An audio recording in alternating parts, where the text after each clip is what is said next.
વિદ્યાર્થી મિત્રો, my self અંકુર મોદી. હવે આપણે ધોરણ 10 માં અભ્યાસ કરીએ છીએ.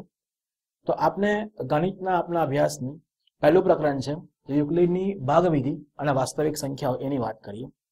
તો સૌપ્રથમ પહેલો પાઠ છે યુક્લિડની ભાગવિધિ. તો યુક્લિડની ભાગવિધિનો મતલબ થાય ભાગાકારની ક્રિયા, જેમાં અંકગણિતમાં આપણે ભાગાકારની ક્રિયા દ્વારા ભાગફળ અને શેષ મેળવીએ છીએ. તો આપણે તેને ભાગવિધિ કહીએ છીએ. તેવી રીતે આપણે આ પ્રકરણમાં યુક્લિડની ભાગવિધિ વિશે વાત કરીએ તો એના પહેલા બે સંસ્કરણ જોઈએ, એટલે કે તેના બે તબક્કા જોઈએ. આપણે સંસ્કરણ 1 જોઈએ. આપણે સામાન્ય રીતે 8 ને 5 વડે ભાગવા હોય તો 5 એકા 5 કરીશું અને આપણને શેષ 3 મળશે. એટલે કે જેમાં 8 ને આપણે ભાજ્ય કહીએ છીએ, 5 ને ભાજક કહીએ છીએ, 1 ને ભાગફળ કહીએ છીએ અને 3 ને શેષ કહીએ છીએ. તો આપણે 8 બરાબર 5 ગુણ્યા 1 વત્તા 3 લખીશું. તો તેવી રીતે સંસ્કરણ 1 માં એવું કહેવા માંગે છે કે જો કોઈ વાસ્તવિક સંખ્યાઓ a અને b હોય કે જ્યાં b is not equal to 0 હોય, તેના માટે કોઈ સંખ્યા q અને r એવા મળે કે જેથી a બરાબર bq plus r થાય, જ્યાં 0 is less or equal r is less than માનાંકમાં b થાય. તો અહીં આપણે આની સાથે સરખાઈએ તો a ને ભાજ્ય કહેવાશે, b જેને આપણે ભાજક કહીશું, q ને ભાગફળ કહીશું અને r ને શેષ કહીશું. એટલે શેષ હંમેશા ભાગફળ કરતા નાની હોય છે. આનું આપણે બીજું સ્વરૂપ જોઈએ તો a is equal to bq plus r, જ્યાં 1/2 mod b less or equal r is less than 1/2 માનાંકમાં b તરીકે લેવામાં આવે છે. તો અહીં આપણે આ સંસ્કરણ 1 જોયું. સંસ્કરણ 2 ની વાત કરીએ.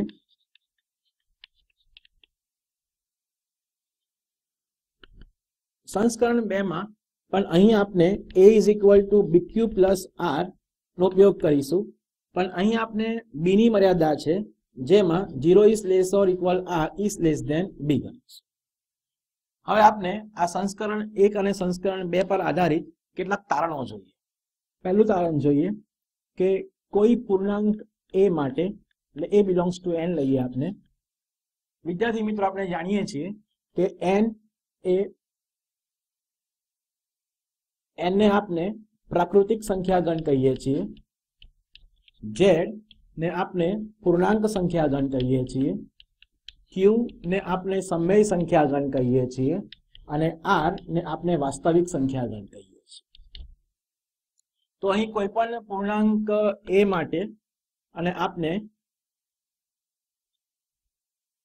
mod b is equal to 2 લઈએ તો આપણને 0 less or equal r less than 2 એવા મળે કે જેથી a is equal to bq plus r થાય.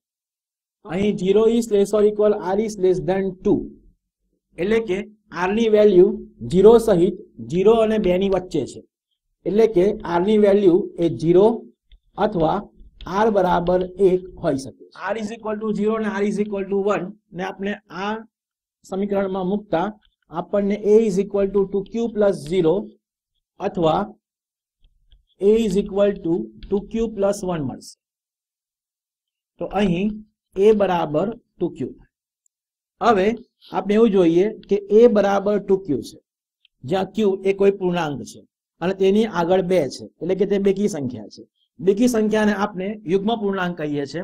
એટલે a બરાબર 2q હોય તો જ્યાં આપણે q બરાબર k લઈએ તો આપણને a બરાબર 2k મળે, જ્યાં આપણે k belongs to z લઈએ, જ્યાં આપણે જાણીએ છીએ કે z એ પૂર્ણાંક સંખ્યા ગણ છે જેને -2 -1 0 1 2 વડે આપણે લખી શકીએ છીએ.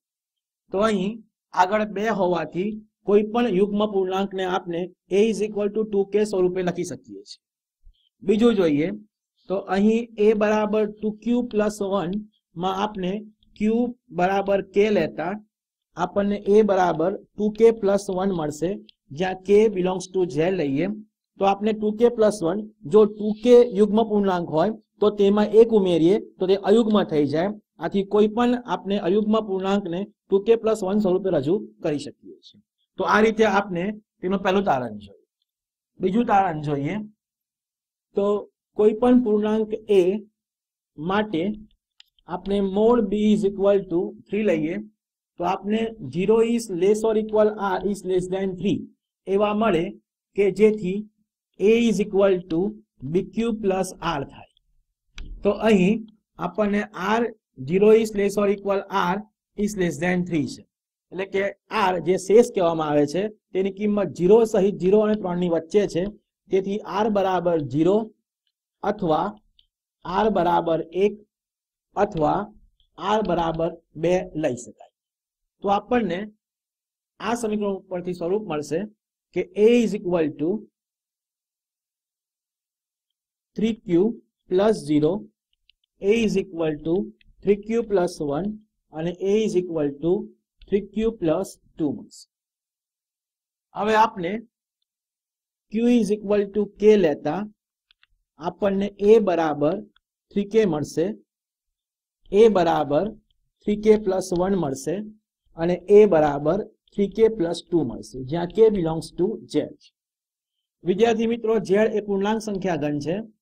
આપણે આગળ વાત કરી કે z ની કિંમત એ ઋણ પૂર્ણાંક, શૂન્ય અને ધન પૂર્ણાંકને સમાવે છે. એટલે આપણે કોઈ પણ પૂર્ણાંકને a is equal two 3k, a is equal two 3k plus 1 અને a is equal two 3k plus 2 સ્વરૂપે રજૂ કરી શકીએ છીએ. આપણે આ પરિણામનો વ્યાપક ઉપયોગ કરીશું. હવે આપણે તારણ ત્રીજું જોઈએ.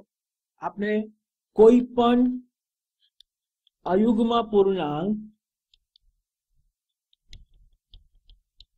a ને 4k પ્લસ 1 અથવા 4k પ્લસ 3 સ્વરૂપે રજૂ કરી શકીએ છીએ, જેની આપણે સાબિતી જોઈએ. તો કોઈ પૂર્ણાંક a માટે આપણે mod b is equal to 4 લેતા આપણને 0 is less or equal r is less than 4 મળે. હવે આપણી પાસે a is equal to bq plus r માટે 0 is less or equal r is less than 4 છે, તો અહીં શેષની કિંમત 0 સહિત 0 અને 4 ની વચ્ચે છે, તેથી આપણે r ઇઝ ઇક્વલ ટુ 0 અથવા 1 અથવા 2 અથવા 3 લઈ શકીએ. તો આપણને આ પરિણામ ઉપરથી કિંમત મળશે કે a is equal to bq, a is equal two 4q, a is equal two 4q plus 1, a is equal two 4q plus 2, a is equal two 4q plus 3 મળશે. તો અહીં આપણે q is equal two k belongs to z લેતા આપણને a is equal two 4k, a is equal two 4k plus 1, a is equal two 4k plus 2 અને a is equal two 4k plus 3 મળશે, જ્યાં k belongs to z મળશે. પરંતુ અહીં જોઈએ આપણે તો a is equal two 4k માં 4 એ યુગ્મ છે, આથી a એ યુગ્મ પૂર્ણાંક મળે આપણને અને a is equal two 4k plus 2 માં આપણે 2 કોમન નીકળશે, તો અહીં 2k પ્લસ 1 આવશે. તો અહીં 2 ગુણ્યા કોઈ પણ સંખ્યા હોય આપણે જોઈ શકીએ છીએ કે 2 ગુણ્યા 1 હોય, 2 ગુણ્યા 2 હોય, 2 ગુણ્યા 3 હોય, તો 2 4 6 એ બધી જ યુગ્મ સંખ્યાઓ છે. એટલે 2 ના ગુણાંકમાં કોઈ પણ સંખ્યા આવે તો આપણે તેને યુગ્મ કહીએ છીએ, એટલે આ પણ આપણને યુગ્મ મળે. પરંતુ અહીં આપણી શરત એ છે કે a એ અયુગ્મ પૂર્ણાંક છે, એટલે a બરાબર 4k અને 4k પ્લસ 2 શક્ય નથી, એટલે કે આપણે r બરાબર 0 અને r બરાબર 2 લઈ શકીએ નહીં. હવે r ઇઝ ઇક્વલ ટુ 1 અથવા r ઇઝ ઇક્વલ ટુ 3 લેતા આપણને a બરાબર 4k પ્લસ 1 અથવા a બરાબર 4k પ્લસ 3 મળે, જ્યાં k બિલોંગ્સ ટુ z થાય છે. એટલે આપણે કોઈ પણ અયુગ્મ પૂર્ણાંકને 4k પ્લસ 1 સ્વરૂપે અથવા 4k પ્લસ 3 સ્વરૂપે રજૂ કરી શકીએ છીએ, અથવા 4k પ્લસ 1 અથવા 4k - 1 સ્વરૂપે રજૂ કરી શકીએ છીએ, જ્યાં k બિલોંગ્સ ટુ z છે. વિદ્યાર્થી મિત્રો, આ 4k + -1 એ અયુગ્મ પૂર્ણાંક મળે એની આપણે ચકાસણી કરીએ. તો આપની પાસે 4k + 1 છે અને k બિલોંગ્સ ટુ z છે. ધારો કે આપને k બરાબર 0 લઈએ તો આપણને 4 × 0 + 1 બરાબર 0 + 1 બરાબર 1 મળશે, જે અયુગ્મ પૂર્ણાંક છે. k બરાબર આપણે 1 લઈએ તો આપણને 4k + 1 માં 4 × 1 + 1 મૂકીએ તો 4 + 1 બરાબર 5 થશે, જે પણ અયુગ્મ પૂર્ણાંક છે. આપણે k બરાબર 2 લઈએ તો 4 × 2 + 1 તો આપણને 8 + 1 બરાબર 9 મળશે, જે પણ અયુગ્મ પૂર્ણાંક છે. એવી રીતે આપણે k બરાબર -3 લઈએ તો આપણને k 4 × -3 + 1 એટલે આપણને -12 + 1 બરાબર -11 મળશે, જે પણ અયુગ્મ પૂર્ણાંક છે. તો આવી જ ચકાસણી આપણે 4k + 3 માટે અને 4k - 1 માટે પણ કરી શકીએ છીએ.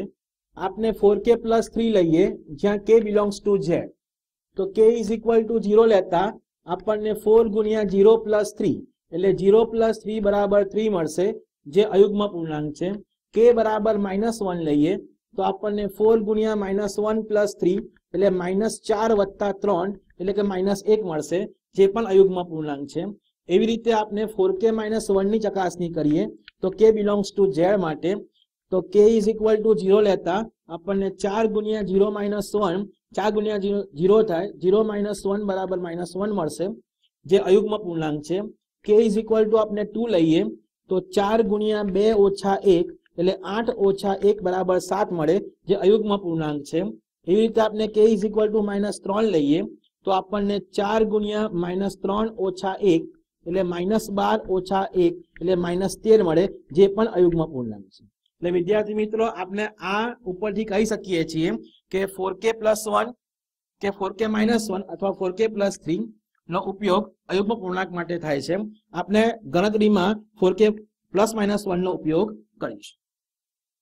કારણ તો જોઈએ આપણે કે કોઈ પણ 3 વડે વિભાજ્ય ન હોય તેવા પૂર્ણાંકને 3k + -1 k belongs to z સ્વરૂપે રજૂ કરી શકાય.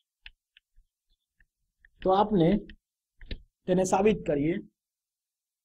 આપણે અગાઉ તારણ 2 માં જોયું કે કોઈ પણ પૂર્ણાંક એ a = 3k અથવા a = 3k + 1 અથવા a = 3k + 2 k belongs to z સ્વરૂપમાં હોય છે.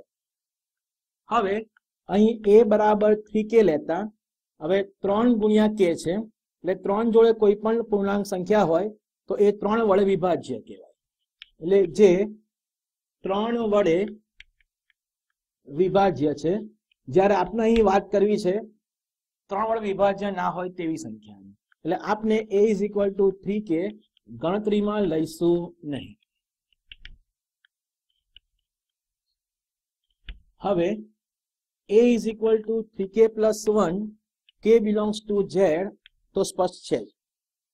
આપણે ગણતરી કરીએ a = 3k + 2 માટે k બિલોંગ્સ ટુ z તો આપણે 3k પ્લસ આ 2 માટે આપણે 3 - 1 લખીએ. 3 - 1 બરાબર 2 થાય. હવે આ પદમાંથી 3 કોમન નીકળશે તો અહીં આપણે k + 1 - 1 મળશે. અહીં આપણે k + 1 એ કોઈ પણ પૂર્ણાંક હોય તો કોઈ પણ પૂર્ણાંકને આપણે k સિવાયના બીજા કોઈ પૂર્ણાંક k ડેશ વડે દર્શાવીએ કે જ્યાં k ડેશ બરાબર k + 1 લઈ શકાય. હવે આપણે સ્વરૂપ લાવવું છે 3k - 1 સ્વરૂપનું, તો આપણે k ડેશ ની જગ્યાએ k મૂકીએ તો આપણને 3k - 1 સ્વરૂપ મળશે. તો આપણે k ડેશ ને બદલે k મૂકતા તો આપણે લખી શકીએ છીએ, જેનો આપણે ઉચ્ચ અભ્યાસમાં 11 સાયન્સમાં અભ્યાસ કરીશું. તો આ રીતે આપણને 3k - 1 સ્વરૂપ પણ મળે છે. એટલે કે a બરાબર 3k + 2 ને આપણે a બરાબર 3k - 1 સ્વરૂપે લખીએ છીએ, જ્યાં k બિલોંગ્સ ટુ z છે. એટલે આમ એવું કહી શકાય કે કોઈ પણ 3 વડે વિભાજ્ય ના હોય તેવો પૂર્ણાંક ને આપણે 3k પ્લસ માઇનસ 1, કારણ કે આપણી પાસે 3k પ્લસ 1 છે અને 3k માઇનસ 1 છે, જેને ભેગું આપણે 3k પ્લસ માઇનસ 1 સ્વરૂપે લખી શકીએ છીએ, જ્યાં k બિલોંગ્સ ટુ z છે. તો વિદ્યાર્થી મિત્રો, આપણે આ ચાર તારણો પરથી એક અગત્યની માહિતી મેળવીશું કે આપણે કોઈ પણ પૂર્ણાંક ને 3k અથવા 3k પ્લસ 1 અથવા 3k પ્લસ 2 સ્વરૂપે લખી શકીએ છીએ. કોઈ પણ ત્રણ વિભાજ્ય ના હોય તેવા પૂર્ણાંકને આપણે 3k પ્લસ માઇનસ 1 સ્વરૂપે રજૂ કરી શકીએ છીએ, અને કોઈ પણ અયુગ્મ પૂર્ણાંકને આપણે 4k પ્લસ 1 અથવા 4k પ્લસ 3 સ્વરૂપે રજૂ કરી શકીએ છીએ, અથવા 4k પ્લસ માઇનસ 1 સ્વરૂપે રજૂ કરી શકીએ છીએ. હવે આના પર આધારિત આપણે ઉદાહરણ છે. સાબિત કરો કે n ધન યુગ્મ પૂર્ણાંક હોય તો n ગુણ્યા n પ્લસ 1 ગુણ્યા n પ્લસ 2 એ 24 વડે વિભાજ્ય છે. અહીં n એ ધન યુગ્મ પૂર્ણાંક છે. યુગ્મ પૂર્ણાંક એટલે બેકી કહેવાય. બેકી એટલે કે બે નો ગુણક.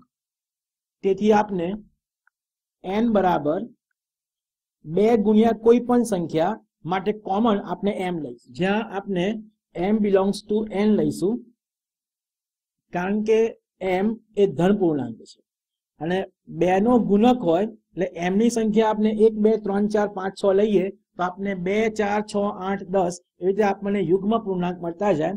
તો એટલા માટે આપણે કોમન સ્વરૂપમાં આપણે એને 2m તરીકે લખીશું. હવે આપણે રકમ મુજબ n ગુણ્યા n વત્તા 1 n વત્તા 2, તો એમાં આપણે n ની કિંમત 2m મૂકીએ તો 2m વત્તા 1 અને n ની કિંમત 2m વત્તા 2 મૂકીશું. તો અહીં આપણને 2m પ્લસ 1 અને અહીં 2 કોમન નીકળશે, અહીં m પ્લસ 1 થશે. આ 2 ગુણ્યા 2 એટલે આપણને અહીં 4m, પછી આપણે m વત્તા 1 લઈએ અને પછી આપણે 2m વત્તા 1 લઈએ. તો આ આપણને એક પરિણામ મળશે. હવે આપણે આ દાખલાના 3 વિકલ્પ પાડી દઈશું. તો સૌ પ્રથમ આપણે m ઇઝ ઇક્વલ ટુ 1 માટે ચેક કરીએ કે m ઇઝ ઇક્વલ ટુ 1 લેતા 4m ગુણ્યા m પ્લસ 1 અને 2m પ્લસ 1 બરાબર 4 ગુણ્યા 1 1 વત્તા 1 અને 2 કૌંસમાં 1 વત્તા 1. તો આપણને 4 1 વત્તા 1 એટલે 2 અને 2 કા 2 ને 3 થશે. તો આપણને 3 દુ 6 ચોક 24 મળશે, જે 24 ગુણ્યા 1 થાય, જે 24 વડે વિભાજ્ય છે તેમ કહી શકાય. હવે આપણે m ઇઝ ઇક્વલ ટુ 2 માટે વાત કરીએ તો 4m કૌંસમાં m પ્લસ 1 અને 2m પ્લસ 1, તો 4 ગુણ્યા 2 કૌંસમાં 2 વત્તા 1 અને 2 ગુણ્યા 2 વત્તા 1, અહીં આપણે એક કૌંસ આવતો હોવાથી મોટા કૌંસનો ઉપયોગ કરીશું. 4 દુ 8 ગુણ્યા 3 અને 2 દુ 4 ને 1 5 થશે. આથી આપણને 8 તારી 24 પંચા 120 મળશે, જે 24 ગુણ્યા 5 થાય, જે પણ 24 વડે વિભાજ્ય છે.